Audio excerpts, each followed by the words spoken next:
Pas lagi asik bintang scrolling bintang larut malam, aku melihat ada topik yang lagi viral.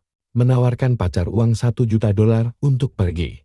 Tapi dia malah menolak buat meninggalkanku. Dan sekarang aku bingung banget. Kolom komentarnya langsung ramai dan heboh banget. Ragu sedetik saja, itu namanya tidak menghormati uang. Jangan panik ya, pacarmu itu pasti lagi menyusun rencana licik buat memanfaatkanmu. Aku dengan sangat percaya diri membalas. Mana mungkin. Pacarku itu sangat mencintaiku. Dia bahkan menyisakan kue sisa buat aku. Dan dia juga memberikan jubah mandi bekasnya kepadaku. Manis banget, dimanapun jubah mandi pacarku berada. Tempat itu langsung jadi sarang yang nyaman buat anak kucing kecil yang manis ini. Dia bahkan membelikanku sosis tepung. Seumur hidup, aku benar-benar belum pernah mencicipi makanan seenak ini. Tapi ayahku malah mencoba mengusirnya dengan uang $1 juta. Hah? Bahkan, kalau ayahku menawarkan $10 juta sekalipun, dia tidak akan pernah meninggalkanku.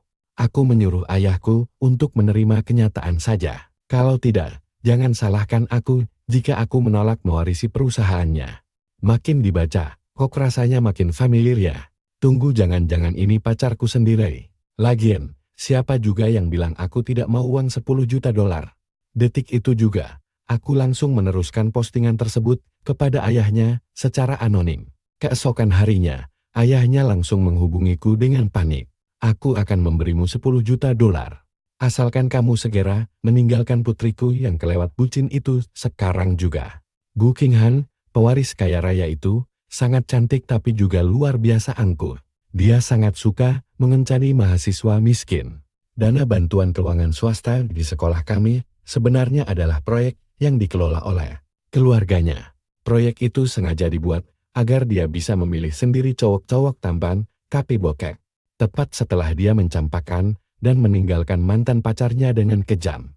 Dan setelah aku bertahan hidup hanya dengan makan mie instan selama 1 bulan penuh, aku akhirnya memakai kemeja putih bersih favoritku dan menata rambutku yang berantakan agar terlihat sangat segar. Demi menjadi penipu cintanya yang siap menguras habis hartanya. Aku bersumpah akan menguras kekayaannya, dan dalam waktu 2 bulan, aku berhasil meluluhkan hatinya.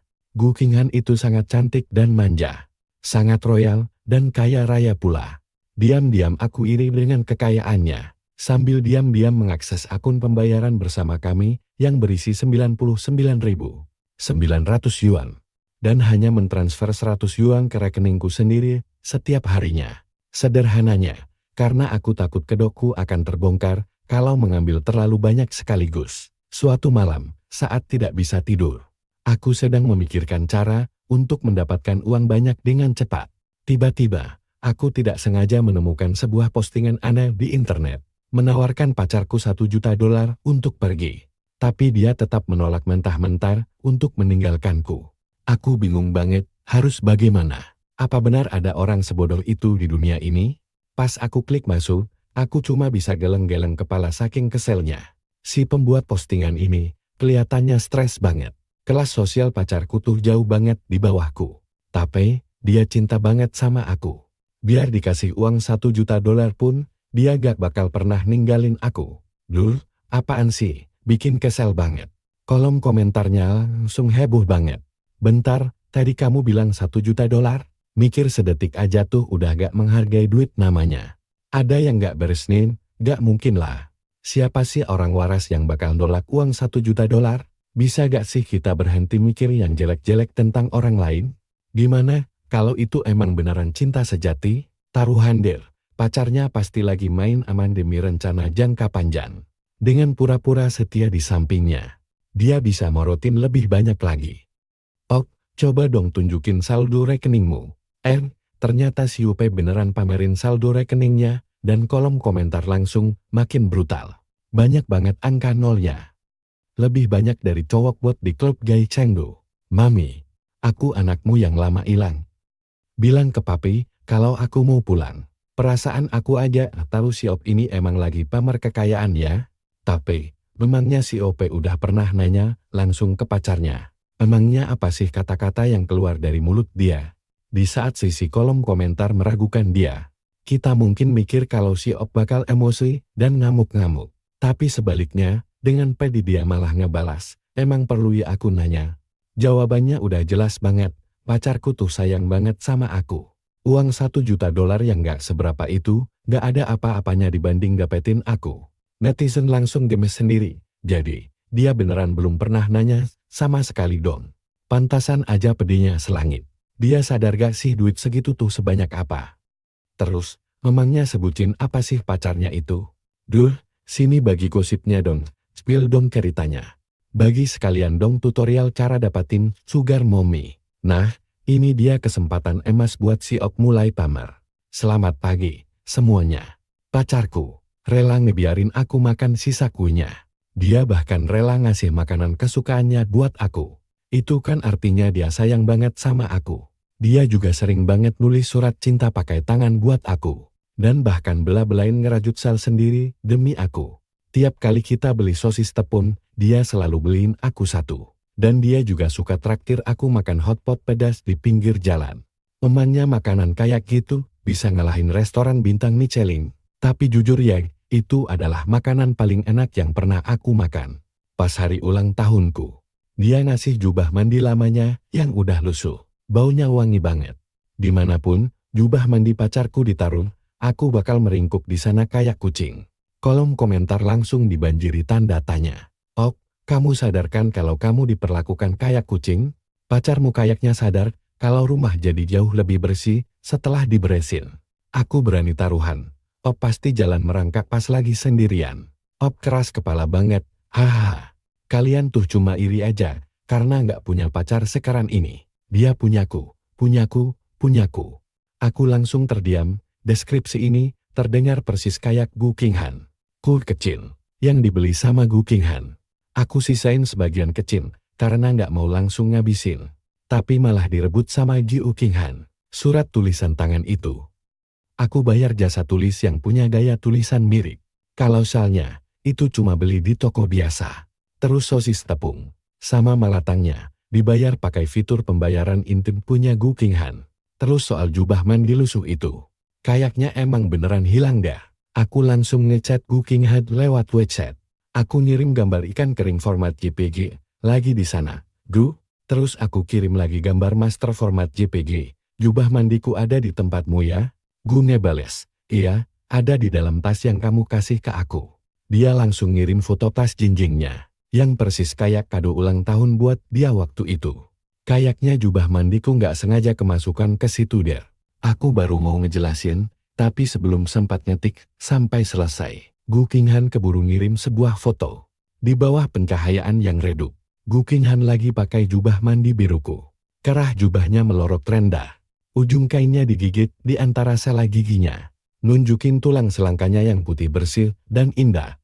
Tali jubah daruratnya diikat longgar. Sampai hampir nggak bisa nutupin pinggang rampingnya yang bisa digenggam sebelah tangan.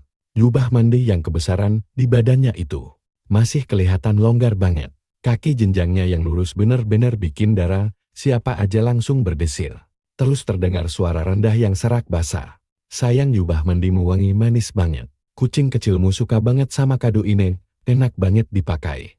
Siapa yang bakal nyangka kalau pewaris keluarga Gu yang terkenal liar dan angkuh itu. Sedangkan aku sendiri langsung mengubah nama kontaknya jadi anak kucing. Tapi jujur, aku agak bingung. Sebenarnya, apa sih maksud Gu Qinghan bikin postingan ini? Apa dia sengaja mau ngasih aku 1 juta yuan biar kami putus? Pas aku masih kebingungan. Si pembuat postingan berkomentar lagi. Ada yang bisa kasih aku saran? Gimana ya caranya biar ayahku tahu kalau pacarku itu tulus banget mencintaiku? Uang 1 juta yuan enggak bakal bisa bikin dia pergi. Kolom komentar langsung menyadari sesuatu. Pembuat postingan, caramu ini salah. Harusnya kalimatnya begini, ayahku mau mengeluarkan 1 juta yuan demi mengusir pacarku. Tapi aku sayang banget sama pacarku. Aku harus gimana dong? Aku takut banget dia beneran bakal ambil uang itu terus pergi. Pacar anak kucingku nggak bakal pernah mau ambil uang itu. Makasih, aku cuma khawatir tentang gimana cara memperbaiki kesan ayahku terhadap dirinya. Kata siapa aku nggak mau uangnya. Aku menulis komentar pakai akun samaran. Seseorang di kolom komentar membalas, aku punya ide. Kalau kamu kasih uangnya ke pacarmu duluan, Mungkin pacarmu nggak bakal mendengarkan omongan ayahmu dan pergi meninggalkanmu. Wah, itu rencana yang jenius banget. Si pembuat postingan membalas, aku bakal coba kasih ke dia. Komentator dengan nama pengguna perwakilan psikologi berkata, kok rasanya ada yang aneh ya? Si pembuat postingan mengirimiku 10.000 yuan sambil membalas, terima kasih. Enggak sampai 5 menit. Ponselku berdering menerima notifikasi Alipay sebesar 1 juta yuan. Bunyi notifikasi itu membuat telingaku sampai mati rasa. Gila banget. Jadi ternyata dia sengaja mengincar komentarku.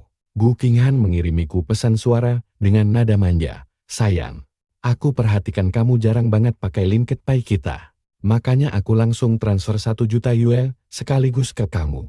Ini memang nggak seberapa. Tapi kamu harus banget menerimanya. Ya, jangan pernah terima uang dari orang lain. Kamu cuma boleh menerima uang dariku. Dia bahkan membagikan tangkapan layar di kolom komentar. Netizen di kolom komentar langsung pada ketawa. Sayang, kamu harus terima. Bukan dong, harusnya. Sayang, tolong jangan putusin aku. Aku langsung menginvestasikan 1 juta yuan itu dengan hati-hati. Dan setelah itu, dengan tetap rajin seperti biasa, aku mengirimkan 100 yuan ke diriku sendiri dari LinkedPay kami setiap harinya. Tadinya kukira ini tiket emasku buat hidup makmur selamanya. Sialnya, aku malah papasan sama Gu Qinghan di bar. Dan Heyanchi juga ada di sana. Mahasiswa ganteng tapi bokek yang ternyata adalah mantannya. Heyanchi mengonfrontasi Gu Qinghan. Suaranya serak menahan tangis. Kamu beneran bisa sekejam ini? Gu Qinghan menggenggam gelas di satu tangannya. Sementara tangan satunya lagi perlahan mengetuk-ngetuk meja bar. Suaranya terdengar dingin dan datar. Aku beneran ngerasa nggak berbuat salah apa-apa. Bukannya ini emang pantas buat kamu? Desas-desusnya, Gu Qinghan nggak cuma nyampakin Heyanchi. Dia bahkan tega memutus bantuan keuangannya. Heyanchi menangis sampai matanya sembab. Akhir-akhir ini aku cuma makan mie instan. Kenapa kamu nggak bisa iba sedikit aja dan kasihan sama aku? Kalau Bai Muin makan mie instan selama sebulan penuh, apa kamu bakal setega itu? Ya, Bai Mui itu adalah aku. Dan aku emang beneran makan mie instan selama 1 bulan. Cuma buat pura-pura menderita demi membohongi Gu Qinghan. Tiba-tiba Heyanchi merangsak maju untuk menggenggam tangan Gu Qinghan. Suaranya lirih memohon, tolong jangan kayak gini. Aku langsung mundur merapat ke sudut. Merasa seperti sedang melihat diriku sendiri. Aku melihat masa depanku sendiri. Memang sih, dia mungkin memanjakanku sekarang. Tapi kalau dia tahu, aku membohonginya demi cinta dan uang, nasibku mungkin bakal berakhir lebih buruk lagi. Aku harus cepat-cepat merencanakan cara untuk mundur. Malam itu, Gu Qinghan mengirimiku pesan manja yang berbunyi, sayang, kok kamu nggak pernah nanya kapan aku balik ke asrama? Lengkap dengan meme kucing marah, dia bertanya, mana berani aku? Aku cuma terlalu takut buat ikut campur urusan mereka. Lalu Gu Qinghan mengirimiku meme manja lainnya, sayang, aku lagi di bawah asramamu nih. Bisa tolong turun sebentar? Nggak usah Den, ini udah kemalaman. Sayangku harus segera tidur. Aku kurang peka tadi. Aku nanya gitu cuma karena kangen. Aku langsung ngecek jam. Jam 1 pagi. Rasa bersalah langsung menyergapku. Tapi karena aku terlalu takut untuk tidak menemuinya. Bisa-bisa besok dia langsung menghapus status hubungan kami. Omong-omong, pas hari Sabtu, 3 teman sekamarku masih asik main game. Aku turun ke bawah pakai piyama. Di luar asrama sepi banget. Pas baru keluar pintu, aku melihat seseorang di bawah lampu jalan. Sosoknya tinggi, pakai hoodie biru tua, dan celana kargo haki. Kedua tangannya yang ramping terkulai santai, memancarkan aura dingin yang sulit didekati. Tapi begitu melihatku, dia langsung tersenyum. Matanya yang indah berbinar, sayang, kamu di sini. Dia memesona setengah mati. Wanita ini benar-benar menggoda. Apalagi kalau tidak menghiraukan fakta bahwa dia sudah ganti baju. Dan baunya segar banget sehabis mandi. Gu Qinghan langsung menempel padaku kayak koala. Mencium dahiku, hidungku, pipiku, dan bibirku. Gila, wanita ini bahkan sempat sikat gigi. Aku terpaksa harus terus bersandiwara, mengikuti permainanku sendiri. Setelah akhirnya berhasil membujuknya pergi, aku malah tidak bisa tidur. Yang bikin kaget, Gu Qinghan memperbarui postingannya lagi. Menyebalkan banget. Ayahku kirim pesan lagi, menyuruh kami putus. Padahal suasana hatiku lagi senang-senangnya habis kencan sama pacarku. Sekarang langsung hancur berantakan. Aku curiga pacarku sebenarnya sudah tahu kalau ayahku tidak menyukainya. Waktu aku menciumnya tadi, raut wajahnya kelihatan agak aneh. Ini semua salah ayah dan ibu. Pacarku sangat mencintaiku. Kami bahkan sampai ketemuan larut malam begini, kenapa harus putus? Aku harus membuat ayahku menghadapi kenyataan. Pacarku itu super duper cinta mati sama aku. Bahkan demi 10 juta sekalipun, dia tidak akan pernah meninggalkanku. Aku berani sumpah demi nyawa ayahku. Kalau sampai pacarku meninggalkanku, aku bakal carikan ibu tiri buat diriku sendiri. Ayahku cinta mati sama ibuku. Jadi punya ibu tiri itu benar-benar mustahil. Kalau ayahku terus-terusan begini, aku bakal menolak mewarisi perusahaannya dan membiarkannya bekerja selamanya. Komentar teratas, pembuat postingan ini kelihatan tenang-tenang saja. Dia kayaknya beneran udah mulai gila der. Jujur ya, dia juga kelihatan agak gila. Kayak anak kucing terlantar yang ketakutan setengah mati bakal dibuang. Aku sampai ketawa ngakak pas baca komentar-komentarnya. Tiba-tiba muncul ide gila di kepalaku. Gimana kalau pas jam 10 malam di hari Senin, aku mulai beraksi. Aku ngirim postingan itu ke Tuan Gu. Bener aja, dalam waktu 2 jam. Tuan Gu bener-bener langsung emosi, gila. Aku tuh lagi asyik nongkrong sampai tengah malam. Bisa-bisanya bocah ingusan ini berani ngomong sampah. Nggak lama setelah itu, Tuan Gu ngirim pesan, aku bakal kasih kamu 10 juta. Buat mutusin si bucin gak ketulungan itu. Kita lihat aja, siapa yang sebenarnya butuh sadar diri. Di hari pertemuan kami, aku sengaja pakai baju yang biasa banget. Aku menyelinap masuk ke cafe dengan gerak-gerik mencurigakan. Sambil ngelihat sekeliling dengan hati-hati buat nyari Tuan Gu.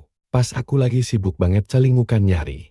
Tiba-tiba ada suara familiar manggil, sayang, kamu lagi ngapain di sini? Aku langsung noleh ke belakang. King Han natap aku dengan muka kaget, sekaligus senang. Tamatlah riwayatku. Aku cuma bisa maksain senyum kaku yang canggung banget. Karena merasa bersalah banget, aku pun menjawab dengan suara bergetar, hei, sayang, kebetulan banget dia. Tapi kalau Tuan Gu tiba-tiba muncul sekarang, dan ngebongkar niatku yang sebenarnya, bukan cuma uang 10 juta itu yang bakal melayang, tapi King Han juga pasti bakal mutusin aku, dan mungkin bakal balas dendam. Kamu kesini mau beli kopi juga, sayang, mau minum apa? Aku samain aja kayak kamu der.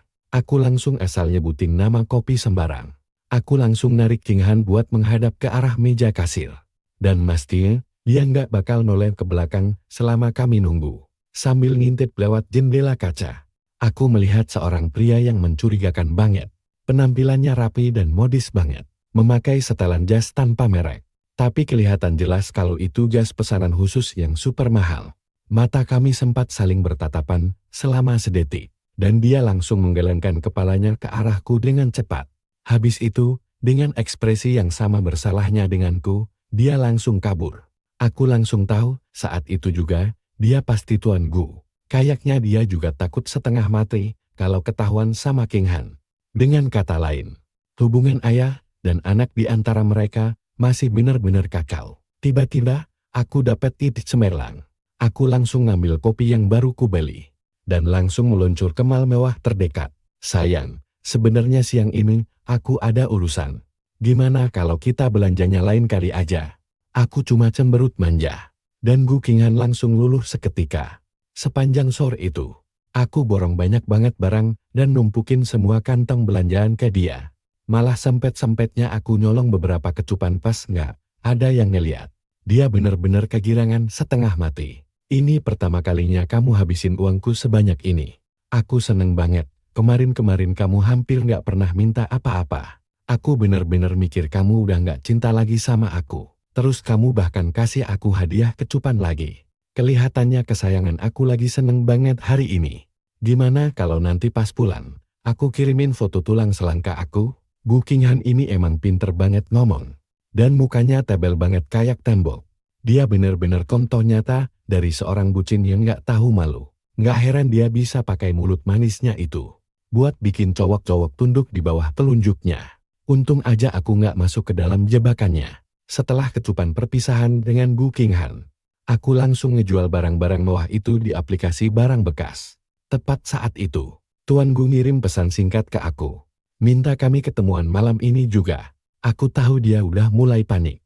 Soalnya, sepanjang sore, dia terus-menerus buntutin Gu Qinghan. Jadi dia ngelihat dengan mata kepalanya sendiri gimana putrinya yang pemarah itu, yang biasanya punya hubungan buruk dengannya, dan selalu berantem setiap hari, bener-bener tunduk dan hamba di depan seorang cowok matre.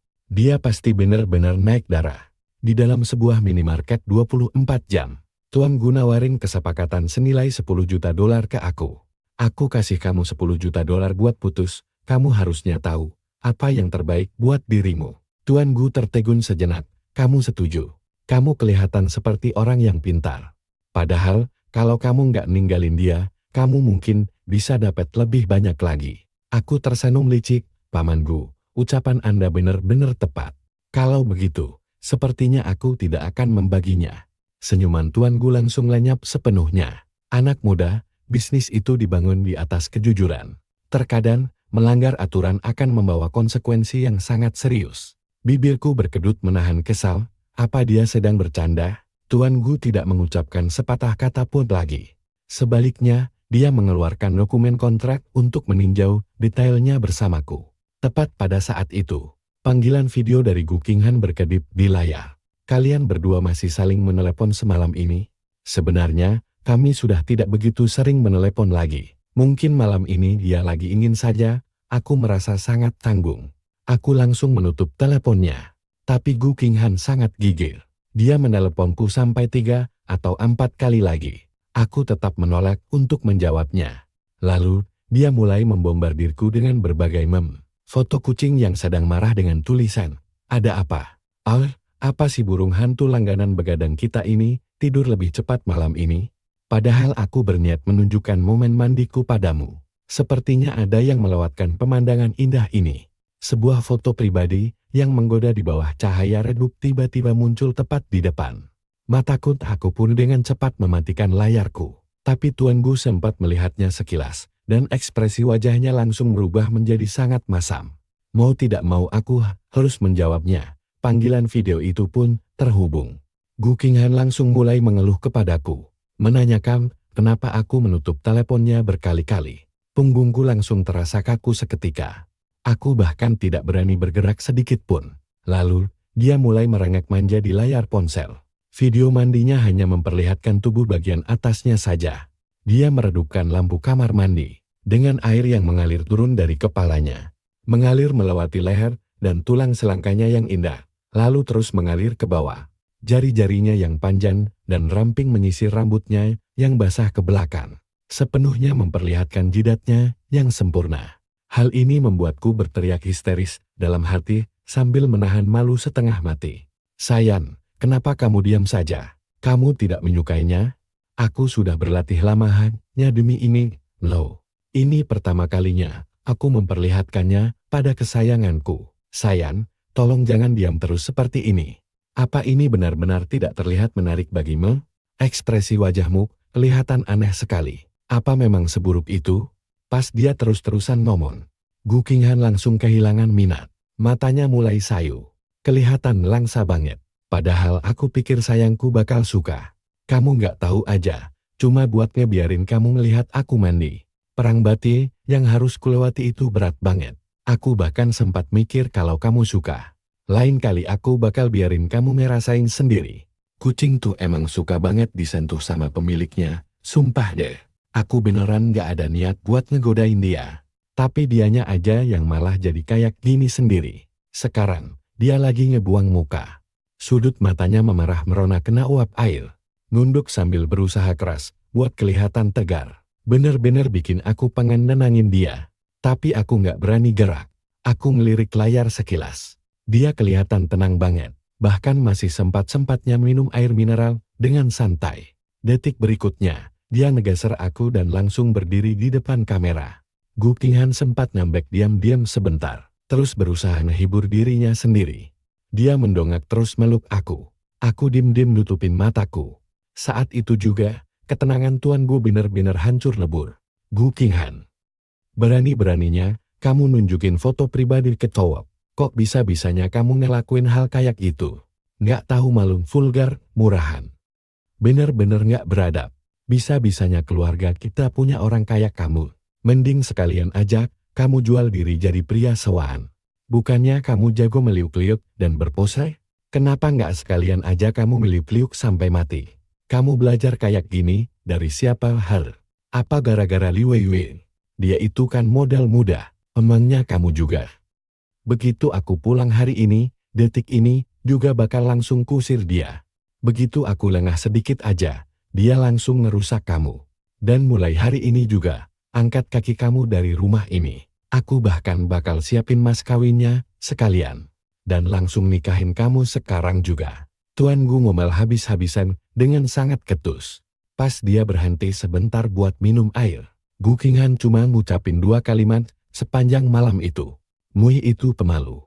Kok tega-teganya kamu maksa dia buat melihat aku mandi di tempat umum? Coba pikir seberapa malunya dia sekarang. Ini bukan salah Bibili. Aku nggak butuh diajarin sama kamu gimana caranya tebar pesona di depan orang yang aku sayang. Jangan sampai kamu ngorbanin kebahagiaanmu sendiri cuma demi aku. Jujur, aku rasanya pengen banget mencubit lekukan di bawah hidungku sendiri, biar tetap sadar. Kamu ini dasar gadis bodoh. Udah, berhenti ngomong. Tuan Gubrak. Pertama, dia membanting botol minumnya ke atas meja. Dia mendengus dingin dengan sangat sinis. Gu Qinghan, apa kamu nggak penasaran kenapa di jam selarut ini aku dan pacarmu bisa ada di sini bareng? Gu Qinghan langsung membeku dan setelah itu aku langsung panik. Ayah, aku peringatkan ya, ayah jangan coba-coba mengancam dia. Dia nggak akan pernah sudi menerima uang ayah lalu ninggalin aku. Memangnya aku bisa mengancam dia dengan apa? Kita ini hidup di masyarakat modern yang patuh hukum. Kalau dia memang nggak mau keluar, apa iya aku harus mengikat dan menyeretnya keluar? Di situasi seperti ini, aku cuma bisa menundukkan kepala dan minta maaf kepada Gu Qinghan. Ayah, tolong jangan mendesak dia lagi. Apa ayah nggak lihat kalau matanya sudah mulai memerah? Ini bukan salah ayahmu.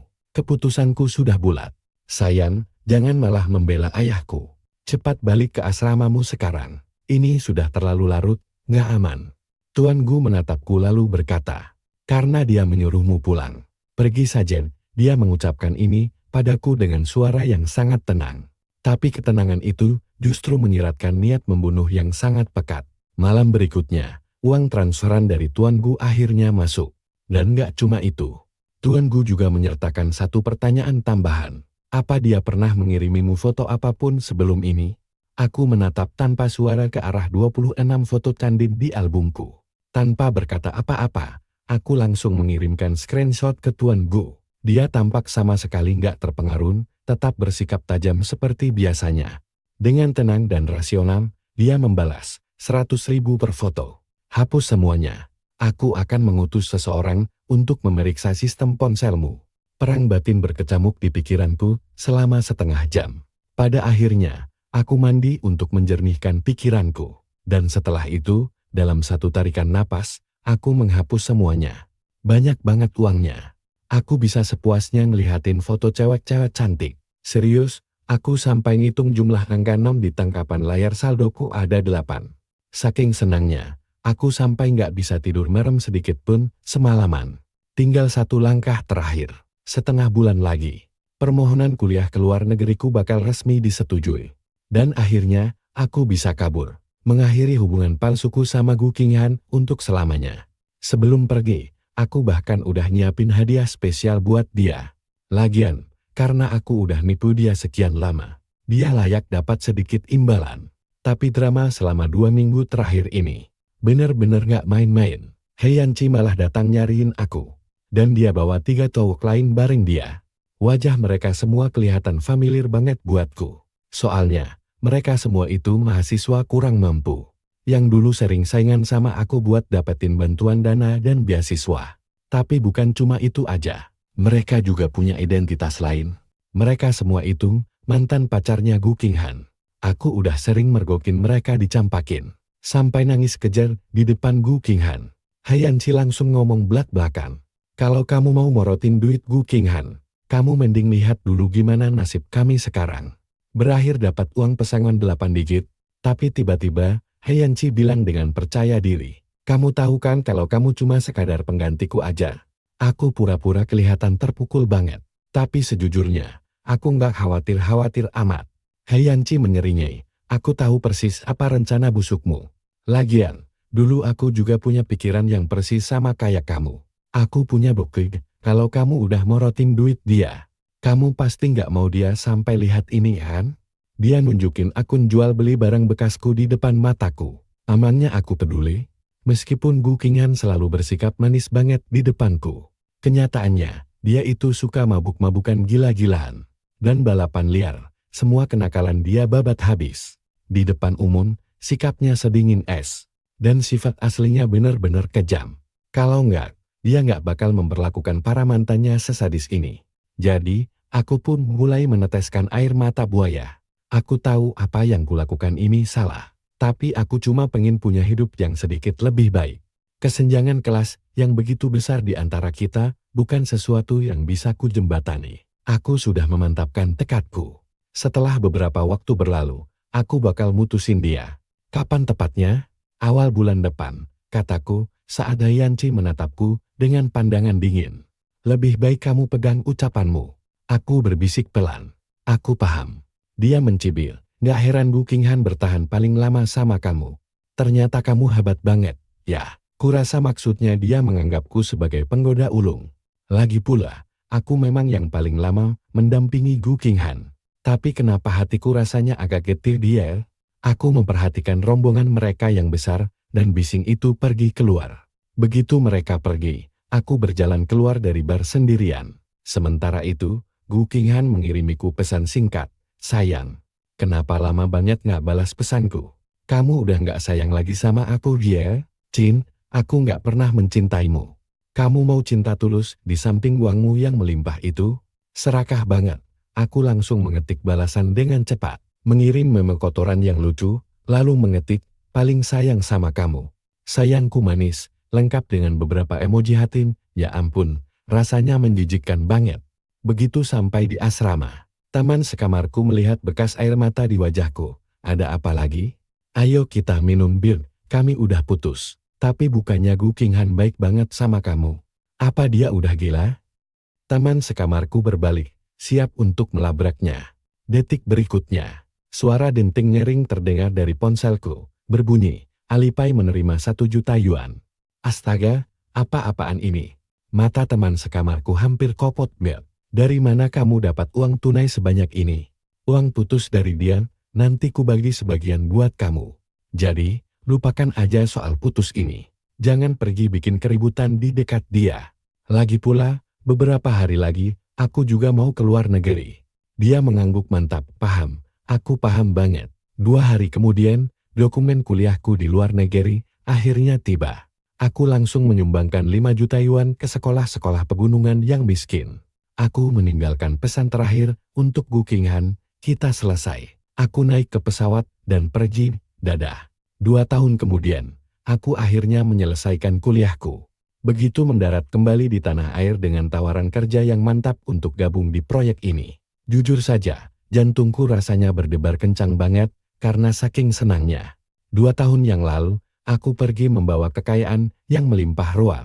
Sambil panik menghindari mantan pacarku demi bisa naik ke pesawat itu. Waktu itu aku terus-menerus ketakutan bakal dirampok sambil gila-gilaan belajar soal investasi. Selama 2 tahun itu, aku fokus belajar di luar negeri dengan tenang.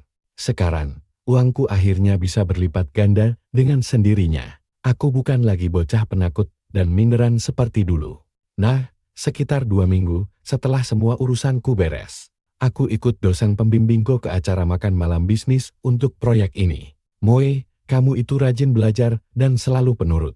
Tapi kamu juga punya nyali yang besar. Proyek ini punya masa depan yang luar biasa cerah, loh. Dan investor utamanya itu hebat banget. Kamu harus benar-benar serius memanfaatkan kesempatan ini. Dosen pembimbingku terus saja mengoceh di sampingku. Wanita tua yang baik hati ini sudah mendedikasikan hidupnya untuk mengajar. Tapi dia masih tulus memedulikan setiap muridnya. Aku cuma bisa manggut-manggut setuju mirip boneka pajangan mobil. Katanya direktur Gu baru saja sampai. Kalian yang muda-muda, Ayo ikut saya buat menyambut beliau. Begitu mendengar namaku, jantungku langsung mencelos. Aku cepat-cepat menggelengkan kepala untuk menyingkirkan pikiran itu. Cerita lama itu kan, sudah lama sekali berlalu. Sama sekali nggak mungkin. Aku benci diriku sendiri. Kenapa juga pikiranku harus melayang kemana-mana di saat seperti ini? Orang-orang di sekitar mulai bergosip. Kalian tahu nggak, Direktur Diu itu sebenarnya cantik banget. Loh, kata salah satu dari mereka. Banyak banget cowok di kantor yang tergila-gila sama dia. Tapi sehari-harinya dia galak dan disiplin banget.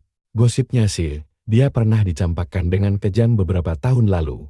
Makanya sampai sekarang, dia masih dendam setengah mati. Ditambah lagi, hubungannya sama ayahnya juga hancur-hancuran. Mereka bahkan pernah teriak-teriakan langsung di kantor. Sering banget malah, sampai bikin heboh satu kantor. Oh, Direktur Gu. Akhirnya Anda datang juga. Aku cuma mendengarkan gosip itu setengah hati, karena pikiranku masih melayang kemana-mana. Tapi begitu dia muncul, pandanganku langsung tertuju ke arahnya. Dia memakai setelan jas formal yang pas dan rapi banget di badannya.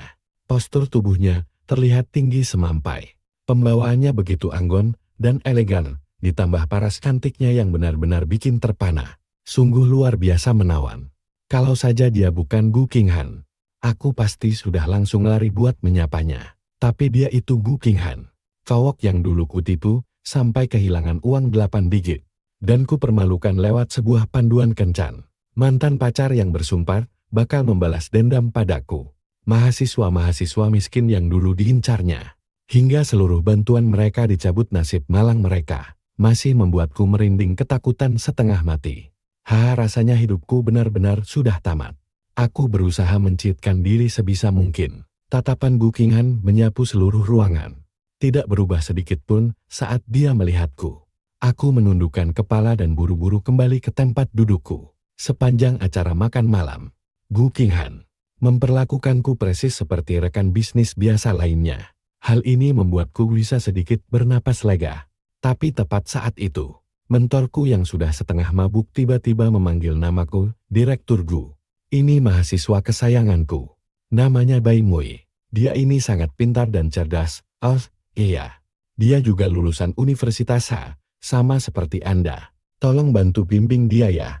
Sumpitku langsung membeku di udara, tepat di atas piring. Sementara aku perlahan memaksakan senyum kaku. Tatapan Gu Qinghan langsung mengunci ke arahku. Sebuah tatapan lurus, tanpa berkedip, dingin dan penuh perhitungan. Mata kami saling bertemu selama sedetik saja. Dan aku langsung memalingkan pandangan. Gu Qinghan berucap dingin. Tuan Bai tampaknya cukup rendah hati. Di ruangan yang penuh dengan kaum elit kaya raya ini, sindirannya memang terasa sangat halus. Tapi saking halusnya, semua orang justru langsung sadar kalau dia sedang mempermalukanku. Mereka yang belum mabuk pun mulai saling berbisik. Aku memaksakan diri untuk tetap tersenyum. Saya biasanya tidak terlalu memedulikan hal-hal seperti itu. Gaya hidup santai dirasa lebih cocok untuk saya. Namun, otak mentorku yang mabuk malah makin tidak karuan. Di hari biasa saja bicaranya sudah belak-belakan. Apalagi sekarang, saat mulutnya asal nyerocos saja. Sementara otaknya sudah lambat untuk berpikir. Biar saya beritahu Anda, Direktur Gu. Anda jangan sampai meremehkan dia. Di usianya yang masih sangat muda ini. Dulu pas masih kuliah S1, sempat dapat dana modal usaha. Malah sempat ikutan investasi juga pas di luar negeri. Gu Qinghan tertawa kecil. Matanya langsung menatap ke arahku. Kelihatan geli banget. Memangnya nembalin pacar sendiri itu dihitung bisnis? Sebenarnya, profesor saya cuma melebih-lebihkan saja. Saya ini aslinya cuma jadi perantara kok. Nggak ada salahnya kok jadi perantara. Modal no, terus klaimnya langsung pihak produsen. Tapi tetap saja, itu butuh insting bisnis yang tajam. Tatapan tajam dari Gu Qinghan rasanya benar-benar susah dihadapi. Tapi profesor saya yang cerewet itu malah lanjut terus. Dia masih muda. Jadi sifatnya masih agak kekanak-kanakan. Suka banget maduin barang-barang luku sama pakaian formal. Coba lihat saja tas ranselnya. Bahkan ada boneka kecil buatan tangan yang digantung di sana. Profesor menunjuk langsung ke arah boneka saya. Boneka bulu kecil yang ukurannya cuma seukuran pulpen. Memakai hoodie kecil warna merah muda.